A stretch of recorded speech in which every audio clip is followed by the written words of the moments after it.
Down the leg. Gone. Only to find Thaskin. দীর্ঘদিন পরে জাতীয় দলে সুযোগ পেয়ে ম্যাজিক্যাল বল করে জোড়া উইকেট পেলেন সাইফুদ্দিন। ব্যাটিং বিপর্যয়ে জিম্বাবুয়ে। বিস্তারিত জানুন পুরো ভিডিওতে। 5 ম্যাচের টি-20 সিরিজের প্রথম ম্যাচে টসে জিতে প্রথমে বল করার সিদ্ধান্ত নেয় বাংলাদেশের অধিনায়ক নাজমুল হোসেন শান্ত, যেখানে ম্যাচের দ্বিতীয় ওভারেই প্রথম আঘাত হানেন শেখ মাহাদি। দীর্ঘ 1.5 বছর পরে জাতীয় দলে সুযোগ পাওয়া সাইফুদ্দিন এ ম্যাচে দুর্দান্ত বোলিং উপহার দেন, যেখানে চতুর্থ ওভারে প্রথম উইকেট পান তিনি। বাংলাদেশের বোলিং জাদুতে ব্যাটিং বিপর্যয়ে পড়ে যায় জিম্বাবুয়ে। সপ্তম ওভারে আবারও সাইফুদ্দিনকে বলে আনলে সেই ওভারের তৃতীয় বলে আরও একটি উইকেট পান। সেই বলে অসাধারণ ক্যাচটি ধরেন তাহিদ হৃদয়। 2 ওভার বল করে জোড়া উইকেট পান সাইফুদ্দিন।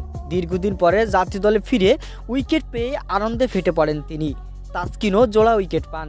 আপনাদের কাছে সাইফুদ্দিনের বোলিং কেমন লেগেছিল মতামত জানাতে পারেন কমেন্টস করে। ধন্যবাদ।